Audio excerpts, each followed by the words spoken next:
అంతర్జాతీయ యోగా దినోత్సవం సందర్భంగా యోగా ప్రాముఖ్యతపై ప్రత్యేక కథనం ఇప్పుడు వింటారు. భారతదేశం యోగభూమి, యోగా సాధనకు పుట్టినిల్లు. దేశ సాంఘిక ఆచారాలు, సంప్రదాయాలు ఎంతో ఉన్నతమైనవి. ఇవి ప్రకృతి, సమస్త జీవజాలం పట్ల సమన్వయ దృష్టిని ప్రబోధిస్తాయి. అర్థవంతమైన జీవనానికి, సామాజిక ఆరోగ్యానికి యోగా సాధన చాలా అవసరం. ప్రాచీన ఋషులు, యోగా గురువులు మనకు ప్రసాదించిన యోగాశాస్త్రాన్ని ఈరోజు యావత్ ప్రపంచంలో కోట్లాది మంది సాధన చేసి శారీరక, మానసిక స్వస్థత పొందుతుండడం మనకు ఆనందదాయకం, గర్వకారణం. ప్రస్తుతం భారతదేశంలోనే కాదు, ప్రపంచవ్యాప్తంగా ఆరోగ్యకరమైన జీవనం కోసం యోగా ఒక్కటే బలమైన సాధనమని విశ్వసిస్తూ యోగా ప్రక్రియను చిత్తశుద్ధితో నిర్వహిస్తున్నారు. యోగా ఐక్యరాజ్యసమితి ద్వారా అధికారికంగా గుర్తింపు పొందినప్పటి నుంచి ఇప్పటివరకు 10 యోగా దినోత్సవాలను నిర్వహించారు. విశాఖపట్నంలో జూన్ 21వ తేదీన 11వ అంతర్జాతీయ యోగా దినోత్సవం నిర్వహించుకోబోతున్నాం. ఈ నేపథ్యంలో యోగా చరిత్ర, ప్రాశస్త్యం తదితర అంశాలను ప్రతి ఒక్కరూ తెలుసుకోవాల్సిన అవసరముంది. అనేక రకాల ఒత్తిడులతో జీవనం సాగిస్తున్న మనకు యోగా సాధన ద్వారా ప్రశాంతత చేకూరుతుంది. యోగాసనాలు శారీరక, మానసిక ఆరోగ్యానికి దోహదం చేస్తాయి. యోగా అంటే మనసు, శరీరం, ఆత్మను ఏకం చేయడం. ఇదొక పురాతన అభ్యాస ప్రక్రియ. యోగా అనే పదం సంస్కృత భాషలోని యుజ్ అనే పదం నుంచి ఆవిర్భవించింది. ఏకం చేయడం, జోడించడం అని దీని అర్థం. యోగా మూలాలు ప్రాచీన భారతదేశానికి చెందినవి కావడం మనకు గర్వకారణం. వేద, ఉపనిషత్తుల కాలం నుంచే యోగా అభివృద్ధి చెందినదని చరిత్ర చెబుతోంది. యోగా మరింత అభివృద్ధి చేసింది మహర్షి పతంజలి. యోగా అన్నది ఒక సంపూర్ణమైన జీవనశైలి. ఇది శారీరక, మానసిక శ్రేయస్సుని పెంపొందించడమే కాకుండా ఆత్మజ్ఞానం పొందేందుకు కూడా సహాయపడుతుందని ఆయన పేర్కొన్నారు. మహర్షి పతంజలి యోగా సూత్రాల సృష్టికర్త, యోగాశాస్త్ర పితామహులలో ఒకరు. ఆయన బోధనలు నైతిక ప్రవర్తన, అంతర్గత శాంతి, జ్ఞానం సాధించడాన్ని గురించి చెబుతాయి. మహర్షి పతంజలి గురించి తెలిపే ఖచ్చితమైన చారిత్రక మూలాలు, జీవిత వివరాలు స్పష్టంగా తెలియరావడం లేదు. క్రీస్తుపూర్వం 2వ శతాబ్దం లేదా అంతకు ముందు కాలంలో జీవించారని విశ్వసిస్తారు. సంస్కృతంలో రాసి ఉన్న మహర్షి పతంజలి యోగా సూత్రాలు యోగా తాత్విక, ఆచరణాత్మక అంశాలకు సమగ్ర మార్గదర్శిగా పనిచేస్తున్నాయి. వ్యక్తిగా ఆ మహనీయుని గుర్తింపు అనిశ్చితంగా ఉన్నప్పటికీ ఆయన బోధనలు ఈనాటికీ యోగా తత్వశాస్త్రం, పరిణామంపై లోతైన శాశ్వత ప్రభావాన్ని చూపుతున్నాయి. మహర్షి పతంజలి యోగా సూత్రాలు అష్టాంగ యోగం అని పిలువబడే 8 అవయవాల యోగా మార్గాన్ని వివరిస్తాయి. యోగా అంతిమ లక్ష్యాన్ని సాధించడానికి ఆయన బోధనలు ఒక మార్గంగా పనిచేస్తున్నాయి. యోగా కేవలం ఒక శారీరక వ్యాయామం మాత్రమే కాదు, ఇది మన జీవితాలను సమూలంగా మార్చగలిగే శక్తివంతమైన సాధనం. మనసు, శరీరం, ఆత్మల మధ్య సమన్వయాన్ని ఏర్పరిచి మనకు పరిపూర్ణ ఆరోగ్యం, ఆనందం, ప్రశాంతతను అందిస్తుంది. సంపూర్ణ ఆరోగ్యాన్ని ప్రసాదించే ఈ భారత ప్రాచీన ఆరోగ్య సాధన ప్రస్తుతం ప్రపంచవ్యాప్తంగా విశేష ప్రాచుర్యం పొందింది. ప్రధానమంత్రి నరేంద్ర మోదీ కృషితో యోగాకు ప్రపంచవ్యాప్త ప్రాచుర్యం లభించింది. 2014 సెప్టెంబర్ 27వ తేదీన జరిగిన ఐక్యరాజ్యసమితి సర్వసభ్య సమావేశంలో ప్రధానమంత్రి నరేంద్ర మోదీ యోగా దినోత్సవ ప్రతిపాదన చేశారు. అన్ని రకాల శారీరక రుగ్మతలను నిర్మూలించే యోగాను జూన్ 21వ తేదీన నిర్వహించాలని అప్పుడు ఆయన సూచించారు. ఆయన సూచనకు ఐక్యరాజ్యసమితిలోని 193 సభ్యదేశాల్లో 175 దేశాలు మద్దతు తెలిపాయి. ఆ తరువాత 2014 డిసెంబర్లో జరిగిన ఐక్యరాజ్యసమితి సమావేశం ప్రతి ఏటా జూన్ 21వ తేదీని అంతర్జాతీయ యోగా దినోత్సవంగా నిర్వహించడానికి ఆమోదం తెలిపింది.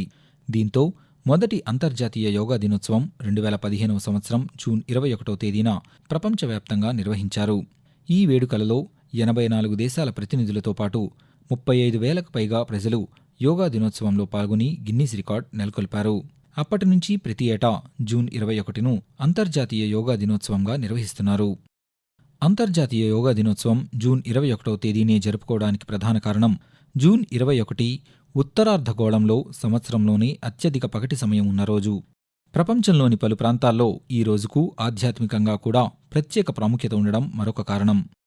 2015వ సంవత్సరంలో ఢిల్లీలోని కర్తవ్యపథ్లో మొదటి అంతర్జాతీయ యోగా దినోత్సవం నిర్వహించారు. 2వ అంతర్జాతీయ యోగా దినోత్సవం చండీగఢ్లో జరిగింది. 2017వ సంవత్సరంలో ఉత్తరప్రదేశ్ రాష్ట్రంలోని లక్నోలో 3వ అంతర్జాతీయ యోగా దినోత్సవం, 2018లో ఉత్తరాఖండ్ రాష్ట్రంలోని డెహ్రాడూన్లో 4వ అంతర్జాతీయ యోగా దినోత్సవం, 2019వ సంవత్సరంలో జార్ఖండ్ రాజధాని రాంచీలో 5వ అంతర్జాతీయ యోగా దినోత్సవం నిర్వహించారు. 2020 సంవత్సరంలో కోవిడ్ వైరస్ కారణంగా 6వ అంతర్జాతీయ యోగా దినోత్సవాన్ని దేశ ప్రజలంతా ఇళ్లలోనే జరుపుకోవాలని ఆయుష్ మంత్రిత్వ శాఖ సూచించింది. ఈ విధంగా ప్రతి ఏటా ప్రపంచవ్యాప్తంగా యోగా దినోత్సవాన్ని ఘనంగా నిర్వహిస్తున్నారు. ఆ రోజున యోగా గురువులు, ప్రముఖులు, ఇతరులు ఈ వేడుకల్లో పాల్గొని రకరకాల యోగాసనాలు వేసి వాటి విశిష్టతను తెలియజేస్తున్నారు. ఈ యోగాసనాల ప్రాముఖ్యత బాగా తెలిసిన కారణంగానే విదేశీయులు సైతం యోగాసనాలను ఆచరిస్తున్నారు. దీంతో భారత యోగా ఖ్యాతి ప్రపంచంలోని నలుదిశలకు వ్యాప్తి చెందింది. మరొకవైపు వచ్చే జూన్ 21వ తేదీన జరగనున్న 11వ అంతర్జాతీయ యోగా దినోత్సవాన్ని నిర్వహించడానికి దేశవ్యాప్తంగా ప్రజలందరూ సమాయత్తమవుతున్నారు. దేశవ్యాప్తంగానే కాదు, ప్రపంచవ్యాప్తంగా యోగా దినోత్సవాన్ని ఘనంగా నిర్వహించడానికి ఏర్పాట్లు చేసుకుంటున్నారు. విశాఖపట్నంలో జూన్ 21వ తేదీన జరిగే 11వ అంతర్జాతీయ యోగా దినోత్సవంలో పాల్గొంటున్నట్లు ప్రధానమంత్రి నరేంద్ర మోదీ ప్రకటించారు. ఇప్పటికీ యోగాకు దూరంగా ఉన్న ప్రజలు ఈ అద్భుత ఆరోగ్య ప్రక్రియతో అనుసంధానం కావాలని ఆయన పిలుపునిచ్చారు. యోగా ప్రజల జీవన విధానాన్ని మారుస్తుందని అన్నారు. 2015 సంవత్సరం జూన్ 21వ తేదీన యోగా దినోత్సవం ప్రారంభమైనప్పటి నుంచి ఈ ప్రక్రియ పట్ల నిరంతరం ఆకర్షణ పెరుగుతోందని, యోగా పట్ల ప్రపంచవ్యాప్తంగా ప్రజల అభిరుచి, ఉత్సాహం పెరుగుతున్నాయని తెలిపారు. గత 10 ఏళ్లుగా జరుగుతున్న ఈ అద్భుత కార్యక్రమం ఎంతో స్ఫూర్తినిస్తోందని అన్నారు. గతంలో చాలామంది తమ తమ ప్రాంతాల్లోని సుప్రసిద్ధ ప్రదేశాలను యోగా కోసం ఎంపిక చేసుకున్నారని, ఈసారి కూడా ప్రజలు ఏదైనా ఆసక్తికర పద్ధతిలో యోగా దినోత్సవాన్ని జరుపుకునే విషయం ఆలోచించాలని సూచించారు. యోగాను మరింత ప్రాచుర్యంలోకి తీసుకురావడానికి ఆంధ్రప్రదేశ్ ప్రభుత్వం చేస్తున్న కృషిని ఈ సందర్భంగా ప్రధానమంత్రి ప్రస్తావించారు. యోగా సంస్కృతిని అభివృద్ధి చేసే ఉద్దేశంతో ఆంధ్రప్రదేశ్ ప్రభుత్వం యోగాంధ్ర మాసోత్సవ్ను ప్రారంభించిందని, ఈ కార్యక్రమం కింద యోగా చేసే 10 లక్షల మంది సమూహాన్ని ఏర్పాటు చేయడం ప్రశంసనీయమని అన్నారు. ఈ సంవత్సరం విశాఖపట్నంలో యోగా దినోత్సవ కార్యక్రమంలో పాల్గొనే అవకాశం తనకు లభించిందని, ఈసారి కూడా దేశ వారసత్వంతో సంబంధం ఉన్న సుప్రసిద్ధ ప్రదేశాల్లో యువత యోగాసనాలు వేస్తున్నారని తెలుసుకుని సంతోషిస్తున్నారని వ్యాఖ్యానించారు. చాలామంది యువకులు కొత్త రికార్డులు సృష్టించడానికి, యోగా చైన్లో భాగస్వాములు అయ్యేందుకు సంకల్పం తీసుకోవడం హర్షణీయమని అన్నారు. కార్పొరేట్ సంస్థలు కూడా యోగా కార్యక్రమంలో ఉత్సాహంగా పాల్గొనడానికి ముందుకు రావడం సంతోషం కలిగిస్తోందని అన్నారు. కొన్ని సంస్థలు కార్యాలయంలోనే యోగా సాధన కోసం ప్రత్యేక స్థలాన్ని ఏర్పాటు చేశాయని, కొన్ని స్టార్టప్లు ఆఫీస్ యోగా అవర్స్ నిర్ణయించాయని, గ్రామాలలోకి వెళ్లి యోగా నేర్పించడానికి సిద్ధమవుతున్న వారు కూడా ఉన్నారని, ఆరోగ్యం, శారీరక దారుఢ్యం పట్ల ప్రజల్లో పెద్ద ఎత్తున అవగాహన పెంపొందించడం తనకు ఎంతో ఆనందాన్ని ఇస్తోందని ప్రధానమంత్రి పేర్కొంటూ, आंध्र प्रदेश की सरकार ने योग आंध्र अभियान शुरू किया है। इसका उद्देश्य पूरे राज्य में योग संस्कृति को विकसित करना है। इस अभियान के तहत योग करने वाले 10 लाख लोगों का एक पूल बनाया जा रहा है। मुझे इस वर्ष विशाखापत्तनम में योग दिवस कार्यक्रम में शामिल होने का अवसर मिलेगा। मुझे जानकर अच्छा लगा कि इस बार भी हमारे युवा साथी देश की विरासत से जुड़ी आइकॉनिक प्लेसेस पर योग करने वाले हैं। ఇదిలా ఉండగా జూన్ 21వ తేదీ అంతర్జాతీయ యోగా దినోత్సవ సన్నాహక కార్యక్రమంలో భాగంగా యోగాను మరింత ప్రాచుర్యంలోకి తీసుకురావడం కోసం ఆంధ్రప్రదేశ్ ప్రభుత్వం నిర్వహిస్తున్న యోగాంధ్ర మాసోత్సవ కార్యక్రమం రాష్ట్రవ్యాప్తంగా జరుగుతోంది. మే 21వ తేదీన ప్రారంభమైన ఈ కార్యక్రమం అంతర్జాతీయ యోగా దినోత్సవం రోజుతో ముగుస్తుంది. జూన్ 21వ తేదీన విశాఖపట్నంలో జరిగే అంతర్జాతీయ యోగా దినోత్సవ కార్యక్రమంలో పాల్గొనడానికి ప్రధానమంత్రి నరేంద్ర మోదీ అంగీకరించడం సంతోషదాయకమని ముఖ్యమంత్రి నారా చంద్రబాబు నాయుడు అన్నారు. 5 లక్షల మందితో ప్రపంచ రికార్డు నెలకొల్పేలా విశాఖపట్నం యోగా కార్యక్రమాన్ని నిర్వహిస్తున్నామని ప్రకటించారు. విశాఖ ఆర్కే బీచ్ నుంచి భోగాపురం వరకు పెద్ద సంఖ్యలో ప్రజలు పాల్గొనేలా చర్యలు తీసుకుంటున్నామని తెలిపారు. యోగాంధ్ర మాసోత్సవ కార్యక్రమంలో పాల్గొనే వారికి యోగా సర్టిఫికెట్లు కూడా అందజేస్తామని తెలిపారు. విశాఖ ఆర్కే సముద్ర తీరంలో ఆ రోజున ఉదయం 7 గంటల నుండి 8 గంటల మధ్యలో ఈ కార్యక్రమం జరుగుతుందని చెప్పారు. యోగాకు ప్రధానమంత్రి నరేంద్ర మోదీ ప్రపంచవ్యాప్త గుర్తింపు తీసుకువచ్చారని, నరేంద్ర మోదీ చేసిన కృషితో యోగాకు భారతదేశానికి అంతర్జాతీయ స్థాయిలో పేరు ప్రఖ్యాతులు వచ్చాయని, పరపాలనతో కనుమరుగైన భారతీయ నాగరికతకు పునర్వైభవం తీసుకువచ్చేందుకు నరేంద్ర మోదీ చేస్తున్న కృషి ప్రశంసనీయమని చంద్రబాబు నాయుడు అన్నారు. యోగాను మరింత ప్రాచుర్యంలోకి తీసుకువచ్చేందుకు అన్ని వర్గాల ప్రజలు ముందుకు రావాలని చంద్రబాబు నాయుడు పిలుపునిస్తూ, స్ట్రెస్ పరిష్కార మార్గం, హీలింగ్ ఫ్యాక్టర్ యోగా జీవన శైలిలో భాగంగా ఉండేట్టుగా దీన్ని మనం ముందుకు తీసుకుపోవాల్సిన అవసరం ఉంది. Culmination June 21 Visakhapatnam. దీనికి యోగాంధ్ర 2025 ఈ మంత్ లాంగ్ మనం చేసే కార్యక్రమాల ద్వారా ప్రతి ఒక్కరిలో చైతన్యం తీసుకురావడం, ప్రపంచానికి ఒక గుర్తింపు తెచ్చే విధంగా ఒక నూతనమైన రికార్డు ఎస్టాబ్లిష్ చేసేట్టుగా ఈ కార్యక్రమాన్ని చేయాలని చెప్పి తలపెడుతున్నాం. భారత్లో సంప్రదాయంగా వస్తున్న వ్యవస్థ యోగా అని హోంమంత్రి వి అనిత అన్నారు. అంతర్జాతీయ యోగా దినోత్సవం మాసోత్సవాలలో భాగంగా విశాఖపట్నంలో పోలీస్ శాఖ ఆధ్వర్యంలో యోగాంధ్ర కార్యక్రమాన్ని నిర్వహించారు. ఈ కార్యక్రమంలో మంత్రి డోలా శ్రీ బాలవీరాంజనేయ స్వామితో పాల్గొని విశాఖ బీచ్ రోడ్లో యోగాసనాలు వేశారు.